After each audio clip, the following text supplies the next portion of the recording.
live now? Yes. Hmm. Hi, everybody. Welcome to Empowering Democracy. I'm your host, Joe Firestone.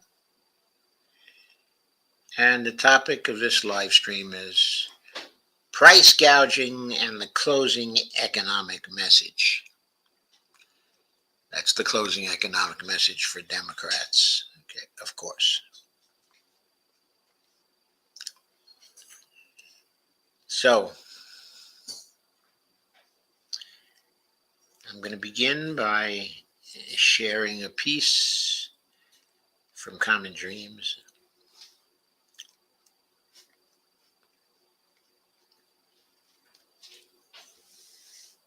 which, not surprisingly, is on price gouging.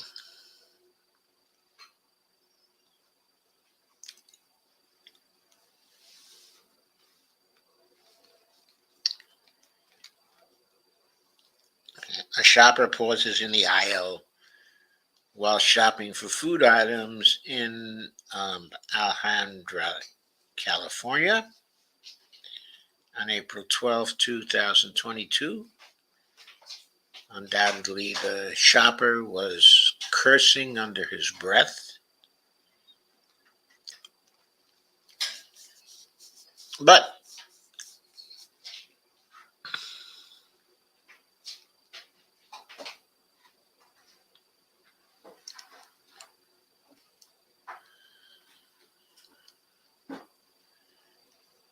I'm going to take a moment to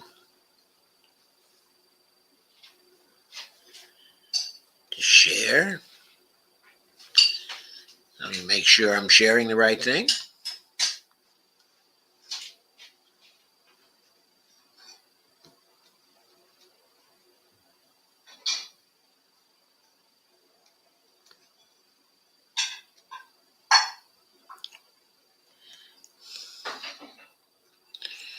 So,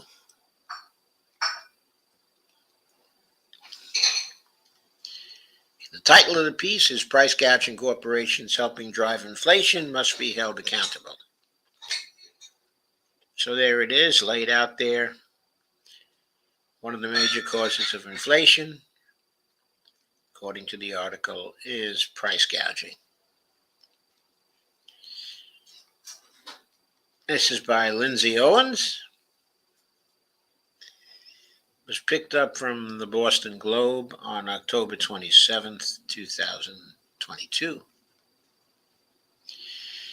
Lindsay says, by now you've probably heard the good news. After more than a year of surging inflation, gas prices are down.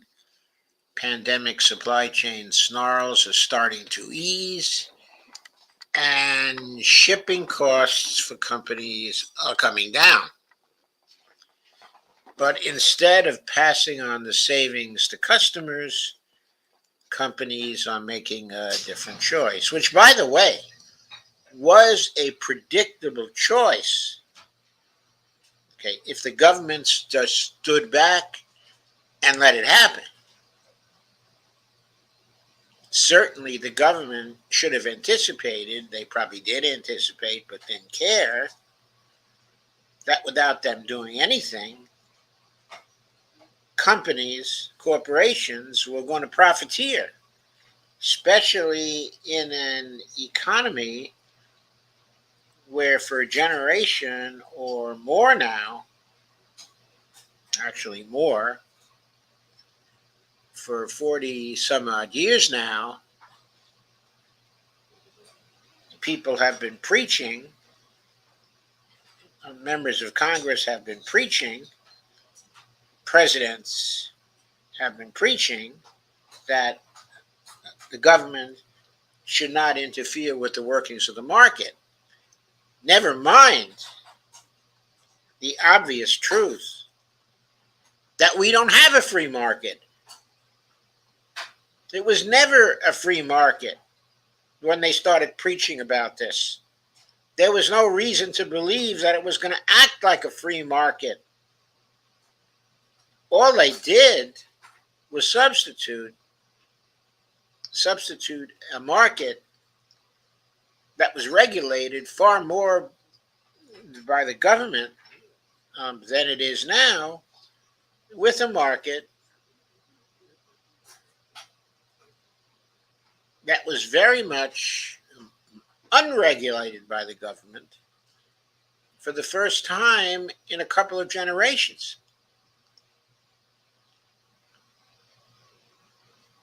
So what happened? The market did what it wanted to do. And since the market was an oligopolistic market, it, of course, began to set the prices, began to set them more than 40 years ago. You were seeing price setting by oligopolies back in the 1950s, but they went crazy after the 1980s. They did what they wanted when it came to prices. After the pandemic, which involved further concentration of big business, it was pretty clear they were going to price gouge.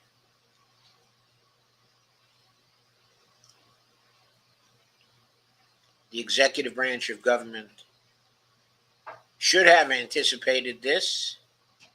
They probably did anticipate it. They chose to do nothing and accept price gouging, which benefited the companies but hurt the consumers and most Americans. Big corporations are choosing to keep prices high for consumers, even as their own expenses for things like materials and transportation go down. While the Biden administration and its economic response to the pandemic have become easy scapegoats for those who wish to assign blame for stubbornly high prices, especially as midterm elections draw closer, the facts tell a different story. And ignoring the ways in which corporate price hikes are contributing to higher prices will only prolong the crisis. This isn't just speculation. My colleagues at Ground Collaborative and I pored over recent earnings reports from the nation's biggest companies. We learned that their executives are admitting to the strategy of keeping prices high because it means bigger profits for their companies and massive payouts to their shareholders.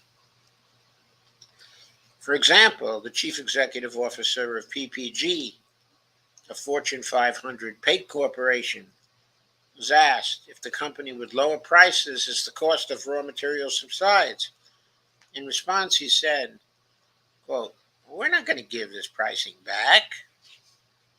We're telling people this is the new price. And if you don't like it, please don't take purchase orders," unquote. How much you want to bet that PPG is one of a few companies, perhaps the only company, that dominates the market in paint? If there were a competitive market, they couldn't say, if you don't like it, please don't place purchase orders. Then there's H.B. Fuller, an industrial supply giant, going back to the article. Its CEO recently told investors that even as costs decline, the company expects, quote, sizable market expansion, unquote. Read bigger profits because of, quote, extremely sticky, unquote, prices. Price stickiness, quote unquote, is a term for prices staying roughly the same even as the costs of producing and selling things change. But sticky prices aren't an iron law of nature like gravity. The CEOs choose to keep them sticky because sticky prices and declining costs make a profitable combination. No kidding, right? H.B. Fuller, is that the Fuller Brush Company? Also revealed that it will be, quote, pushing harder, unquote, on price increases. Its CEO told analysts, quote, we don't reduce prices on the back end of these increases, unquote, adding, and quote again, a nice, light recession would be perfect for us because it would bring raw material costs down even more. An AutoZone CEO said the company had increased prices owing to inflation and, quote, following periods of higher inflation, our industry has historically not reduced pricing to reflect the lower ultimate cost, unquote. This strategy is especially evident in the food industry. The grocery prices jumped 13.6% in August. One example involves Hormel, the Fortune 500 food giant that makes all manners of processed meats from pepperoni to Spam. Its CEO didn't mince words explaining, quote, our grocery products pricing is very sticky. And so the pricing that we've taken and that we're in the midst of executing the additional price increase, that pricing will by and large stay, unquote. Well, I have to say at this point, I want to let Trader Joe's know that when this inflation is over, um, I expect them to offer $3 Chuck once more. I don't want to see any $4 Chuck. Kraft Heinz, which puts boxed the macaroni and cheese and ketchup on America's tables, is following suit. The company has admitted to looking forward to inflation going down while it keeps its price increases. Kraft Heinz's chief financial officer predicted that the company's margins would increase because, quote, as we continue to price for inflation, the inflation events that start to ease, that might put us in a better position for us to continue to recover the margin, unquote. Read, bring in bigger profits. And J.M. Smucker, the maker of Jif peanut butter and Folgers coffee, revealed that it is moving forward with executing $1.2 billion worth of price increases, while input costs are rising by less than $900 million.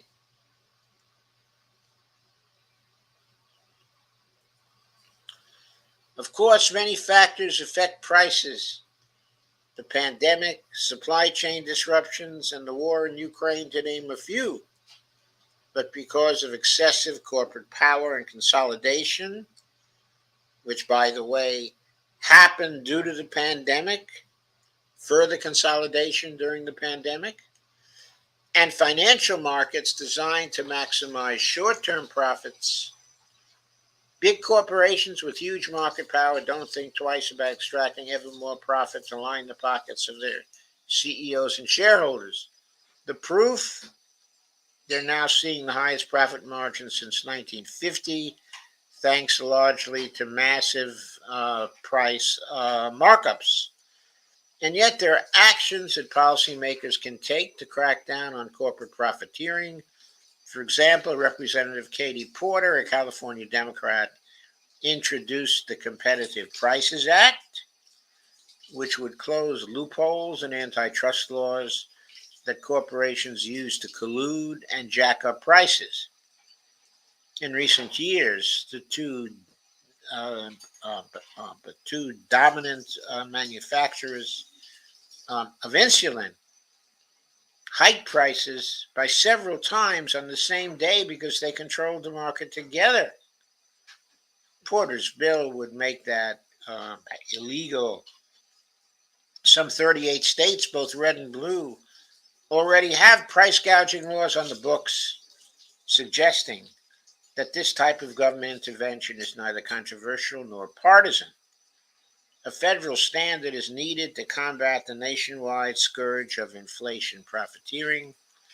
The Department of Justice and the Federal Trade Commission must also aggressively crack down on monopoly power, stop anti competitive mergers and acquisitions, and level the playing field for small businesses, workers, and families. The need for urgent action is undeniable, and you don't have to take the word of watchdogs or critics. Corporations themselves are admitting to profiteering at the expense of American consumers. And one thing is clear: these companies won't stop doing the quote inflation dance unquote, as one CEO called it, until we change their tune. Well, I entirely agree with that particular post, but I do want to point out one thing right at the beginning. The message is sent.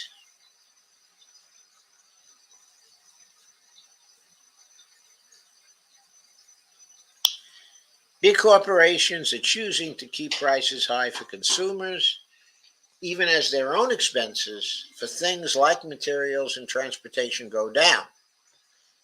While the Biden administration and its economic response to the pandemic have become easy scapegoats for those who wish to assign blame for stubbornly high prices, especially as midterm elections draw closer, the facts tell a different story, and ignoring the ways in which corporate price hikes are contributing to higher prices will only prolong the crisis.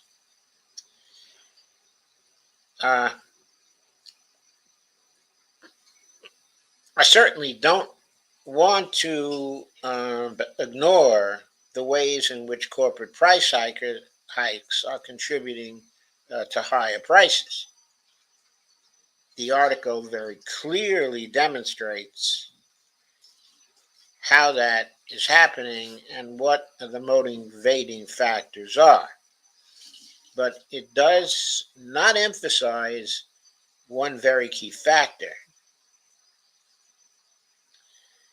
and that factor is that the Biden administration has done nothing to try to stop the price gouging from the beginning. It has just accepted the price gouging and has tried not to rock the boat when it comes to working against the price gouging. Why is that the case? Because Biden promised his donors that nothing will fundamentally change. And of course, a vigorous effort by the government to try to stop the price gouging would represent a fundamental change by the government of its behavior over the last 40 some odd years.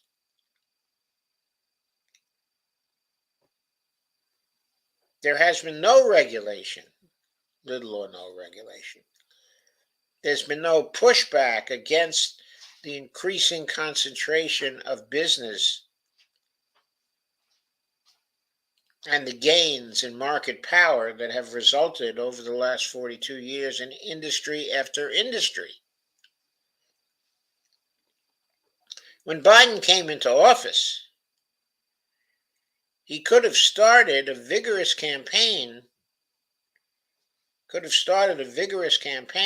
of trying to contain prices, trying to regulate the large businesses who were pushing pricing up. That wouldn't have stopped the inflation entirely, because there were supply chain problems. And those problems were real, and they would have caused inflation greater than what we have come to expect over the last 40 some odd years. But it's been estimated by the Economic Policy Institute that of the current price rises that we are suffering from, that 52% of them are due to price gouging, not to supply chain problems and not to wage problems, but 52% of it is due to price gouging. So we have to conclude by saying that government inaction on this front, which is due to the Biden administration,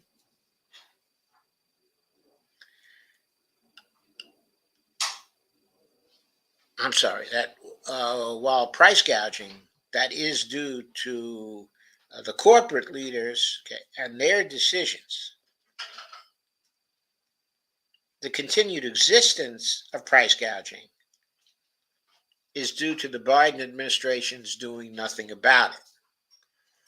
Now, that doesn't mean that I want everybody to say the Biden administration has been to blame for this, so let us run out and vote Republican. I'm not suggesting that. It's clear the Republicans would be even worse.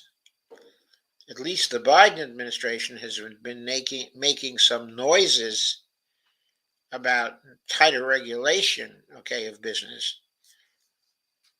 And towards 2024 can be probably pushed to do more regulation, to perhaps institute a windfield profits tax, perhaps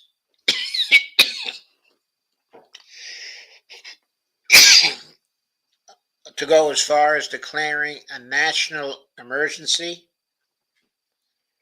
and using the powers the president has when there is a national emergency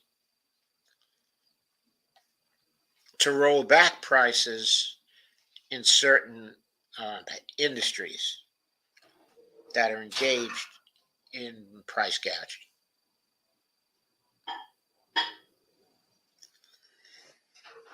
But this now leads us into considering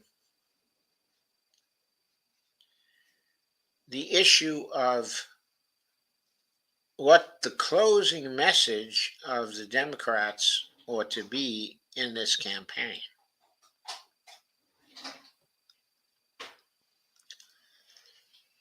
So,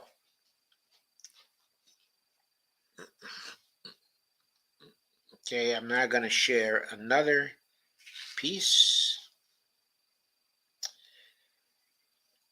This one is called A Memo to Democrats.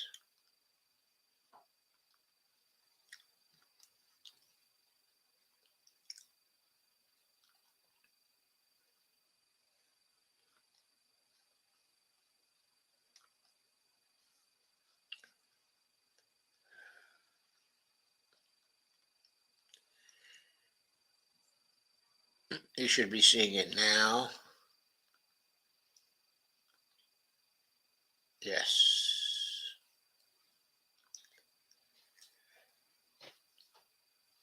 This one was written, first of all, it's in the American Prospect. It was written on October 21st, so it's been around for a week already.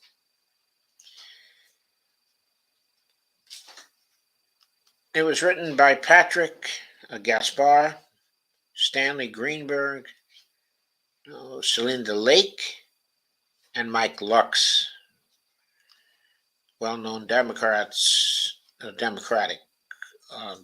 pollsters for some time.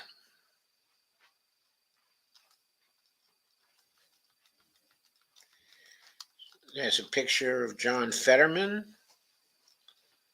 Joe Biden, also Giselle Fetterman.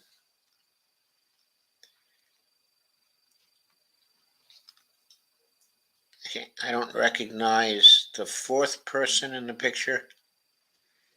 He looks familiar, but I can't place him. Anyway, the article begins. The four of us have been around politics a long time. We've been a part of some of the Democratic Party's biggest victories. We've seen some big losses. In the 2022 election, things are as close as we have ever seen them, but we are right on the edge of overcoming historical trends and other factors weighing us down and winning a decisive victory. What we have to do, though, is end on a strong economic argument. Democrats need to understand that we have a winning message on the economy and inflation. But rising costs will beat us if we avoid the issue. Don't get us wrong, we're all firmly convinced of the power and central importance of abortion. The Dobbs decision changed the trajectory of this election, and it is the most powerful issue we have in turning out the Democratic-based voters. No Democratic candidate should stop talking about abortion, but going down the stretch, we need to make sure our closing message also talks about the cost of living, inflation, and the economy. Even before the passage of the Inflation Reduction Act and the CHIPS and Science Act, when Joe Biden's approval ratings were still in the 30s, what was striking in the focus groups we were watching was that people were not blaming Biden for inflation. They certainly wanted him to do something about rising prices and to be in touch with their lives, but their primary ire was directed at big corporations that have moved jobs overseas and created supply chain issues, and at the near monopoly power these wealthy corporations have over prices, allowing them to price gouge consumers. Voters want politicians to solve these problems. Inflation and the cost of living is their number one concern right now. They're thinking and talking about it all the time, in part because they believe it is getting worse with no end in sight. They understand the problems are complicated and tough to solve, but if they don't think the Democrats are prioritizing their everyday costs, they will be put off. They want to know you understand what is going on in their lives. They want to know you are helping with their number one problem and have a plan. They want to know the difference between Democrats and Republicans when they cast their votes. If voters never hear ads from candidates mentioning rising costs, if the mail they receive never mentions it, if they only hear it touched on in stump speeches, if the answers to the inflation question in debates are mushy, voters are going to decide those Democratic candidates are not prioritizing the issue they are most focused on. And our research shows that it's important for voters to know that you are in touch with what they are facing economically, especially Gen Z and millennials, blacks and Latinos, and blue collar women, all of whom are the key swing voters in this campaign. There's not a reason in the world Democrats need to be defensive or mushy about their plan for inflation. The American Rescue Plan included the enhanced child tax credit, tax relief for poor working and middle class families. The Inflation Reduction Act will bring prices down for pharmaceutical drugs, health insurance premiums, and energy costs. The House passed an anti-price gouging bill that all Republicans voted against. A populist message on the issue has been tested repeatedly, and it works.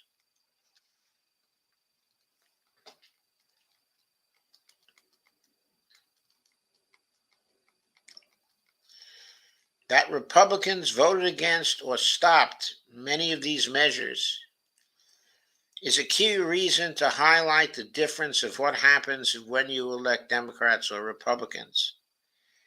The GOP has also announced that they would reinstate the Trump tax cuts on the wealthy and wealthy corporations, rather than dwelling on Republicans stopping these measures.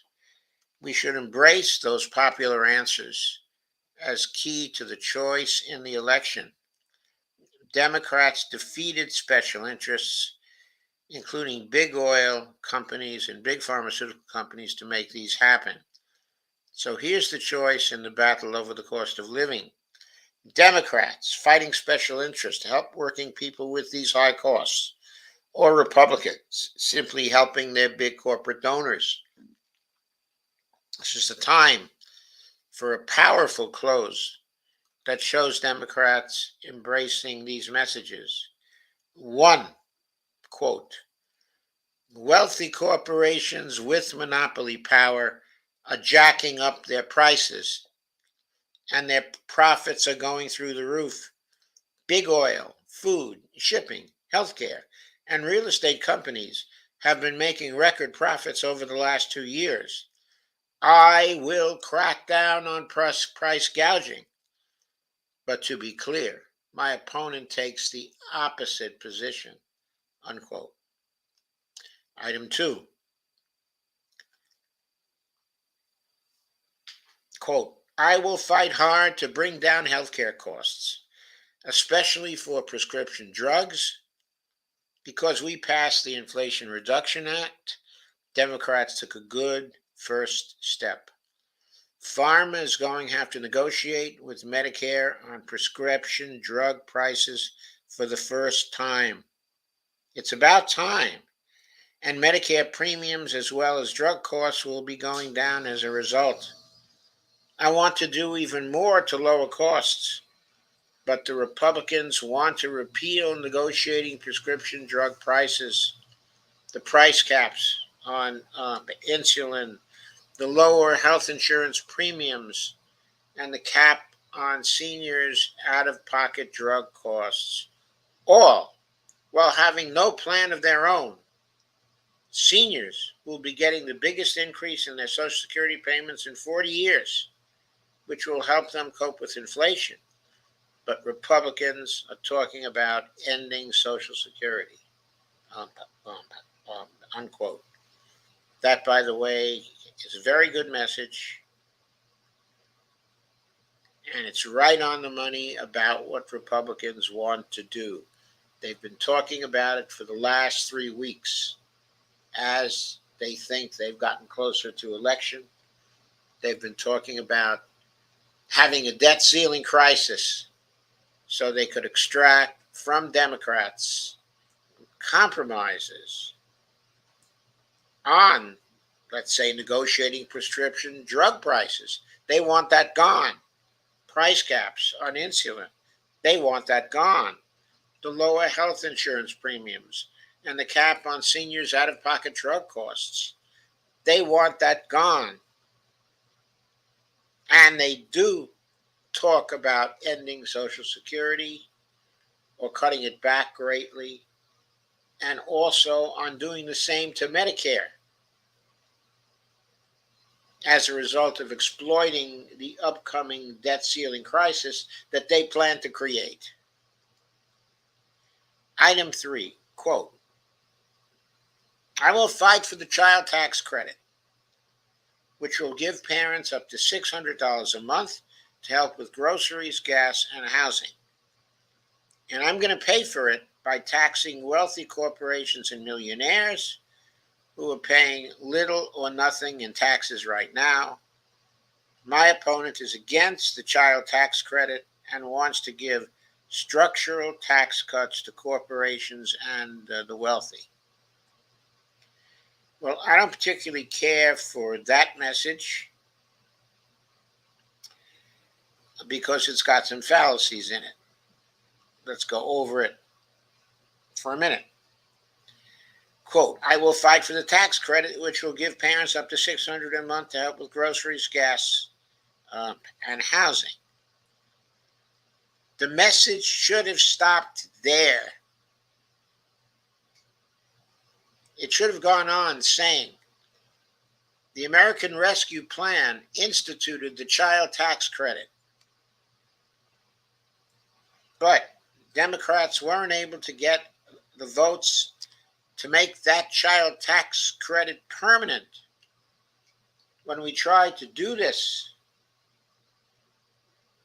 during the fall of 2021, we could find no Republican votes to make it permanent. Every Republican voted against it. Yes, there were a couple of Democrats who voted against it too. But they were not a party killing it. There was a whole political party killing the child tax credit. And that was the Republican Party. And you can be sure they're not going to go for the child tax credit if they should be elected.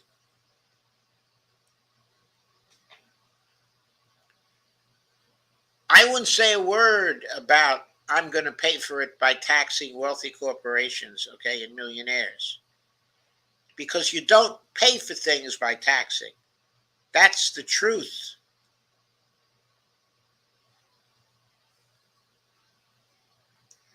And you've got to stop reinforcing that frame that we pay for things by taxing. It's great to tax the wealthy corporations and millionaires. But the reason why you do it is because they're a threat to democracy. And we need them to have high taxes so they can't afford to buy elections anymore.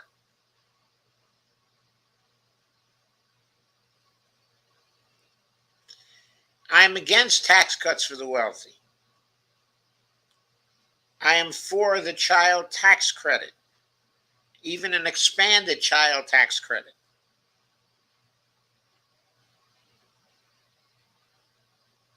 So I agree on that part of the message. But the constant submission to the idea that we have to pay for things by taxing is not our friend in either this campaign or in other campaigns down the road, and the Democrats should stop saying that. So I would edit this point 3 greatly.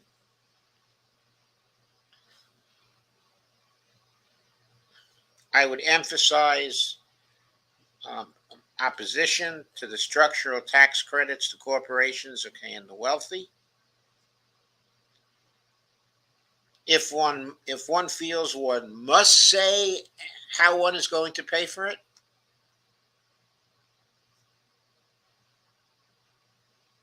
then I would say I'm going to pay for it in the same way we pay for everything else. In the same way we pay for Ukraine war, in the same way we pay for other things that federal funding pays for. And I would point out, since we're a monetary sovereign, there's never a problem in paying for anything. The only problems are problems created by Republicans who want to have debt ceiling crises. Anyway, going back to the article, these 3 points make up a compelling, highly persuasive set of policies that help with the cost of living. Here's what an ad might look like. Then they quote an ad. The cost of living is hitting working families and senior citizens hard. As a senior citizen, I can attest to that. They haven't seen a pay raise in years, and now this obscene rise in global prices. Uh, Elect me because my top priority will be tackling rising prices. We should track down hard on corporate price gouging, start making things in America again so that we have fewer supply chain problems. We should also help people cope with rising prices.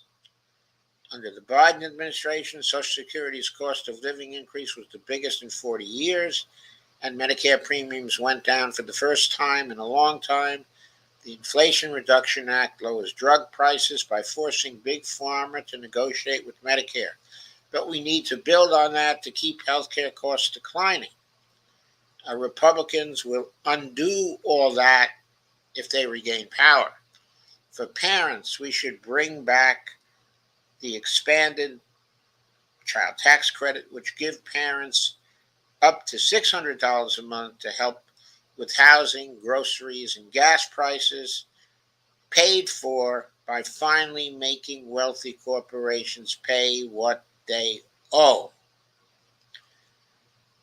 I, of course, would take out the last half sentence about how it's paid for. I'd simply say, which gives parents up to, I would say 600 a month. I'd sweeten that a bit, give them 1,200 a month to help with housing, groceries, and gas prices, paid for in the usual way that we pay for federal spending. I would leave vague what that way is.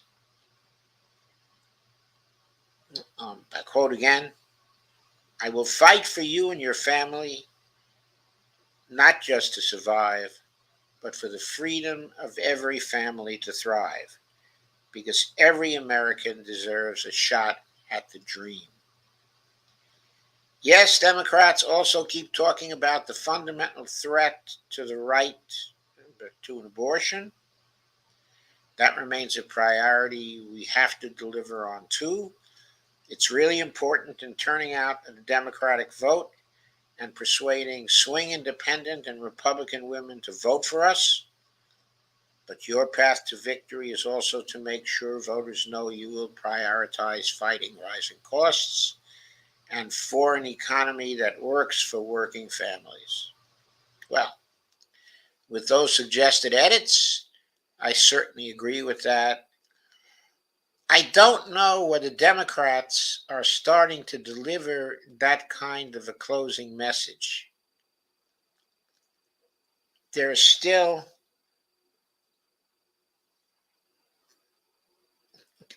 about a week and a half to go.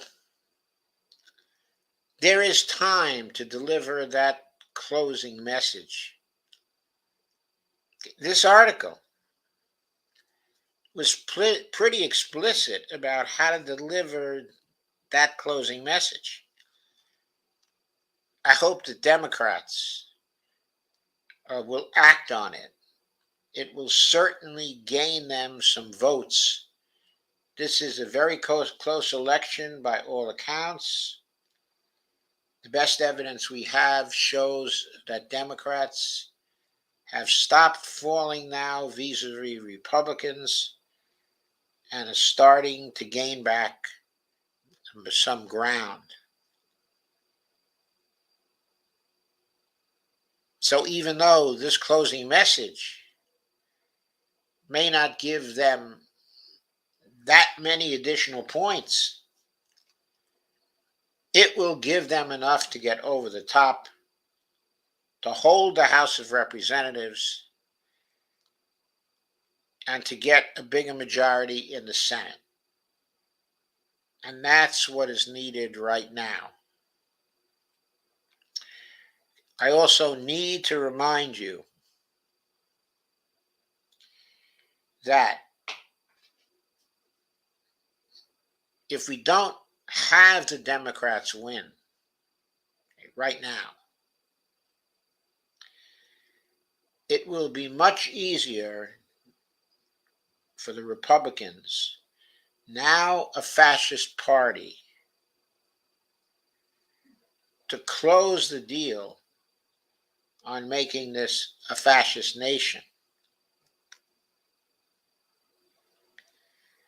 They control many state legislatures.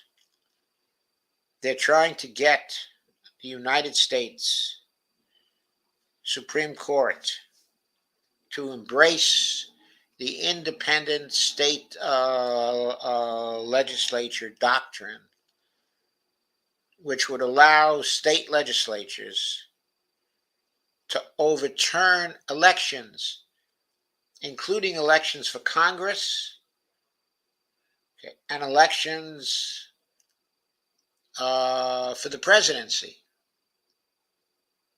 State legislatures could throw out the voters' decision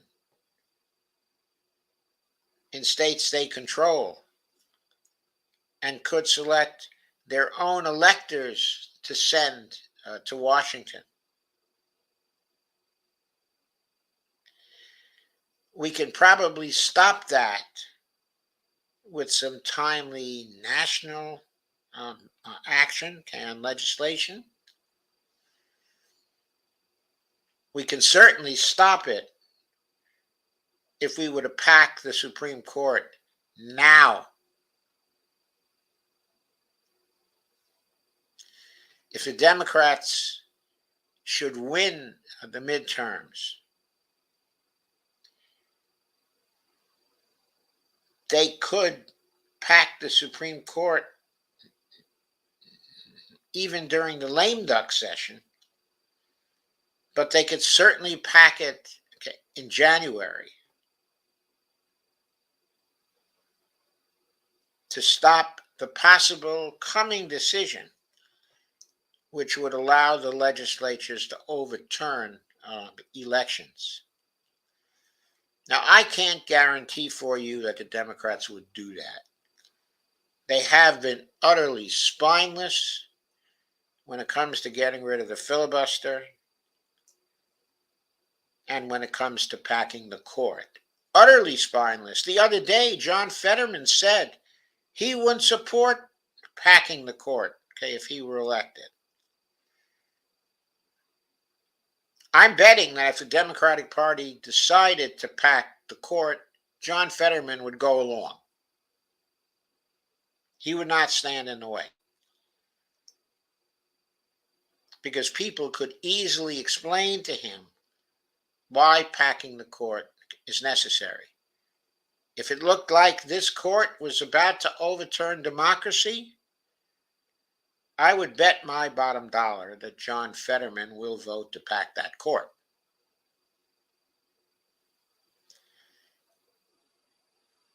The point here is that as a party, the Democrats have not risen to very many challenges recently. They've been a total disappointment. They may be a total disappointment again because, as we all agree, they're bought by the donors. But this is a case where, if we give up, the fascist outcome is then guaranteed. But if we move to place the Democrats in power again, and then we beat up on them, with the 2024 election approaching,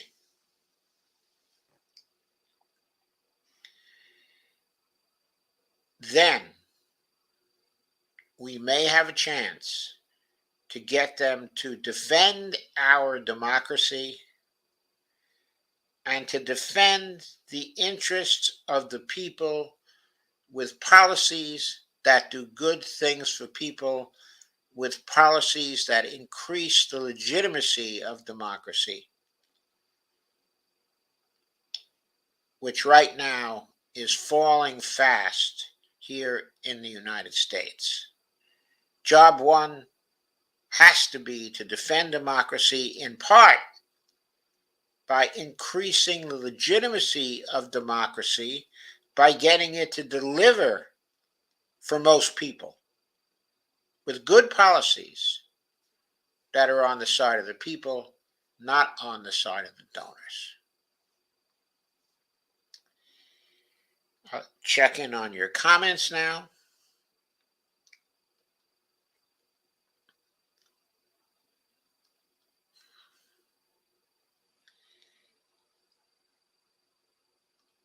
So we have Kay, we have Dolores, and Jeff Denton. Jeff says,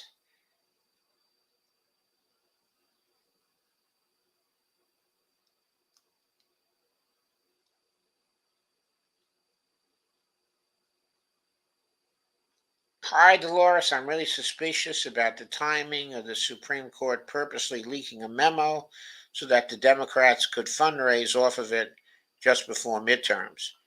The system relies on division, FFS, for fuck's sake, of course.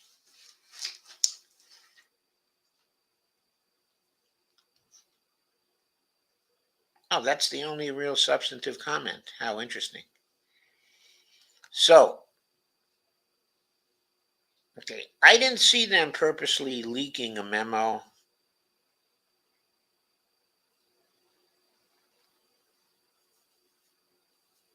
Are you talking about a recent memo, or are you talking about the leaking of the Jackson decision or the Hobbs decision? Let's call it the Hobbs decision. Anyway, that's the only comment or question. So, I think it's time for me to say goodbye. I will be back tonight at 9 p.m. With more. I don't know. I don't know exactly what I'll be back with because, in part, it's going to depend on further news that is breaking today.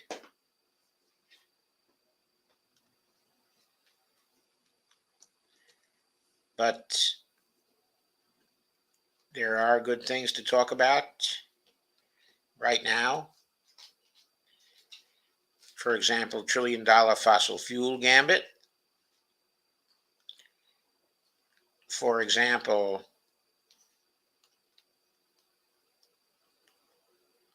there's a Fed analysis on effects of hiking interest rates that is just flat wrong.